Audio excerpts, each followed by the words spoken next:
Hi hello അസ്സാം വലൈക്കും. എല്ലാവർക്കും ഹനാസ് കിച്ചണിലേക്ക് സ്വാഗതം. ഇന്നത്തെ ഒരു സ്നാക്കിൻ്റെ റെസിപ്പിയാണ്. പഴംപൊരിയുടെ അതേ ടേസ്റ്റിലുള്ള ഒരു വെറൈറ്റി ആയിട്ടുള്ള സ്നാക്കാണ്. അപ്പോൾ ഇതെങ്ങനെ ഉണ്ടാക്കുന്നതെന്ന് നോക്കാം. വീഡിയോയിലേക്ക് കിടക്കാം. ഈ ഒരു സ്നാക്കിലോട്ട് 2 നേന്ത്രപ്പഴമാണ് എടുത്തിട്ടുള്ളത്. അത് നമുക്ക് തൊലിയൊക്കെ മാറ്റി ഒന്ന് നീളത്തിൽ കട്ട് ചെയ്യാം. നമ്മുടെ പഴംപൊരിയൊക്കെ കട്ട് ചെയ്യുന്ന ആ ഒരു രീതിയിൽ നീളത്തിൽ തന്നെ കട്ട് ചെയ്യണം. കുറച്ച് സാധനം കൊണ്ട് കൂടുതൽ സ്നാക്ക് ഉണ്ടാക്കുന്ന ഒരു രീതിയും കൂടിയാണ് ഇതിൽ കാണിക്കുന്നത്. അപ്പോൾ ഇതാ പഴമൊക്കെ ഈ ഒരു രീതിയിൽ കട്ട് ചെയ്ത് റെഡിയാക്കിയിട്ടുണ്ട്. ഇനി നമ്മൾക്ക് ആവശ്യം മുട്ടയാണ്. 2 മുട്ട എടുത്തിട്ടുണ്ട്. അത് ഇതാ മിക്സിയുടെ ജാറിലേക്ക് ഇട്ട് കൊടുക്കാം. ഇനി നമ്മൾക്ക് ആവശ്യം മൈദയാണ്. 1/2 കപ്പ് മൈദ എടുത്തിട്ടുണ്ട്. അതും ഇതിലേക്ക് ചേർത്ത് കൊടുക്കുന്നുണ്ട്. ഇനി ഇതാ പഞ്ചസാര എടുത്തിട്ടുണ്ട്. 1/4 കപ്പ് പഞ്ചസാരയും ചേർത്ത് കൊടുക്കാം.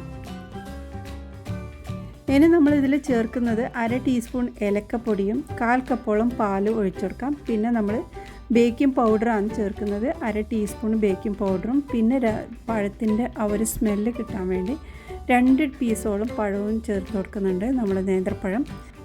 ഇനി എല്ലാം കൂടി നന്നായിട്ടൊന്ന് അടിച്ചെടുക്കാം. അപ്പോൾ ഇതിൽ ചേർത്ത ബേക്കിംഗ് പൗഡറിന് പകരം ബേക്കിംഗ് സോഡ വേണമെങ്കിൽ അങ്ങനെ ഉപയോഗിക്കാം. ബേക്കിംഗ് സോഡ ആകുമ്പോൾ 1/4 ടീസ്പൂൺ ചേർത്താൽ മതി. ഇനി ഇതെല്ലാം നന്നായിട്ട് അടിച്ച് മാറ്റി വെച്ചിട്ടുണ്ട്. ഇനി ഇത് പാനിലോട്ട് ഒന്ന് ചൂടായി വരുമ്പോൾ അതിലേക്ക് കുറച്ച് ഓയിൽ ഒഴിച്ചു കൊടുക്കാം.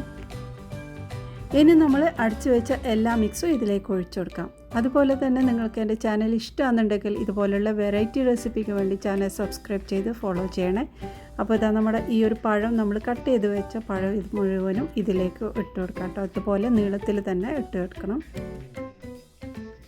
അപ്പോൾ ഇതുപോലെ പഴമെല്ലാം വെച്ചതിന് ശേഷം അടച്ച് വെച്ച് ഒരു 10 മിനിറ്റ് നല്ല ലോ ഫ്ലെയിമിലിട്ട് വേവിച്ചെടുക്കണം. അപ്പോൾ 10 മിനിറ്റിന് ശേഷം ഞാൻ തുറന്ന് അതിൻ്റെ സൈഡിൽ ഒന്ന് ഇളക്കിയെടുക്കാം.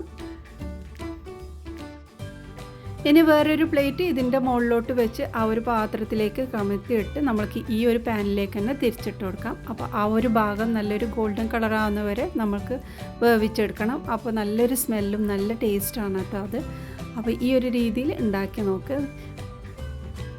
പഴം കൊണ്ട് ചെയ്യാൻ പറ്റുന്ന ഒരുപാട് വെറൈറ്റി ആയിട്ടുള്ള റെസിപ്പി ചാനലിൽ അപ്ലോഡ് ചെയ്തിട്ടുണ്ട്. അതിൻ്റെ പ്ലേലിസ്റ്റ് തന്നെ ആക്കി വെച്ചിട്ടുണ്ട്. പഴത്തിൻ്റെ ബനാന റെസിപ്പീസ് എന്ന് പറഞ്ഞിട്ട് തന്നെ പ്ലേലിസ്റ്റ് ആക്കി വെച്ചിട്ടുണ്ട്. അത് കണ്ടു നോക്ക്. നല്ല സോഫ്റ്റ് നല്ല സ്മെല്ലും ആയിട്ടുള്ള ഒരു സ്നാക്കാണ് ഇത്. ഈസി ആയിട്ട് ഉണ്ടാക്കാൻ പറ്റും. ട്രൈ ചെയ്തിട്ട് നിങ്ങളുടെ വിലയേറിയ അഭിപ്രായം അറിയിക്കണേ.